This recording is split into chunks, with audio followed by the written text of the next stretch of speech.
Өлкөдө көрүнөк жарнактардан тартып бул сыяктуу мекемелердин аталыштары адегенде кыргыз тилинде, андан соң расмий тилде жазылууга тийиш. Бирок көпчүлүк калкты тейлөө борборлору тилекке каршы дал ушул көрүнүштө, ошондуктан да эл арасында калкты тейлөө борбору эмес, сом деген аталыш тараган. Базар Коргон районундагы бул калкты тейлөө борборунун ачылганына дээрлик 3 жыл болду. Бирок көзгө көрүнөрлүк аталышы расмий тилде кыскартылып жазылган. Бул албетте өлкөнүн мамлекеттик тили жөнүндөгү мыйзамынын 24-27 беренелерине каршы келет. Мамлекеттик тилде жазылсын адегенде деген атайы 24-27 берене бар. Ошолорго баш ийиш керек да, ошолорго баш ийиш керек. Мисалы, мына сом деген сөз. Муну калкты тейлөө борбору деп жазып койсо болот. Райондордо, Базар Коргон, Нокен, ар кайсы райондордун барында ушул жазуу турат.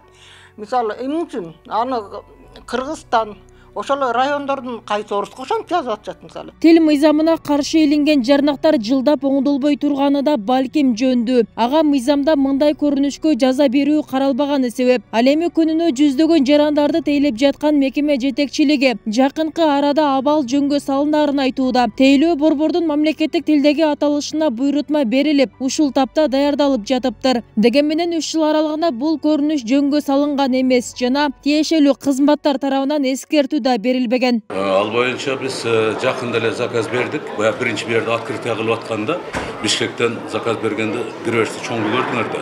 Высотасы 2, биягы 5 метрге Бишкектен жасап келген. Канчасында заказ бердик. Жакында же Бишкекке бердик. Ал Кыргызстан боюнча азыр ал жакта жасалып атат. Бирдей болуп туруп барды, бирдей келет. Ал эмне жакында эле. Сиздер өзүңүздөр негизи буга чейин демилге көтөргөнсүздөр ошо? Көтөргөнбүз, ошол мезгилде деле айтканбыз кыргызча десек, кийин дагы кошумча орусча келип калды, аны бул жакка илип койгонбуз.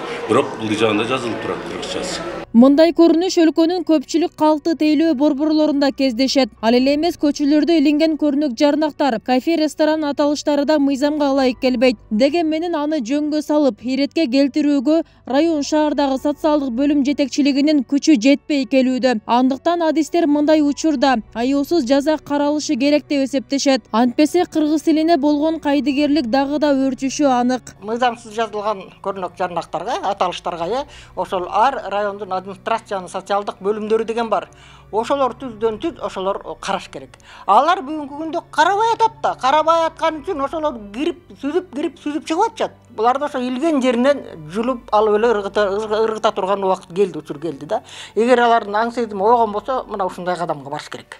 Мисалы эми түздөн түз жанагыдай жаза азырынча жок. Эми мына Ажоо Садыр Нуркожоевич тил боюнча аябай жакшы көңүл буруп атат.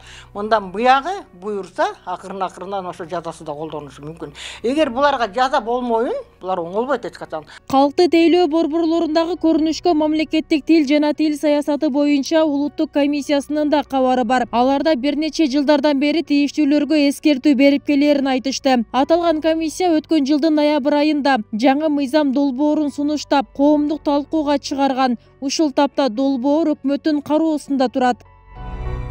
Жаңы мыйзамдын 11 главасы мамлекеттик тилди билүү милдети деп аталат. Анын 31 беренесинде депутаттар, прокурорлор, адвокаттар, нотариустар, менчигинин түрүнө карабай бардык билим берүү мекемелеринин жетекчилери, медицина кызматкерлери жана башка бардык ишканалардын кызматкерлери мамлекеттик тилди билүүгө жана кызматтык милдеттерин аткарууда аны колдонууга милдеттүү болору жазылган.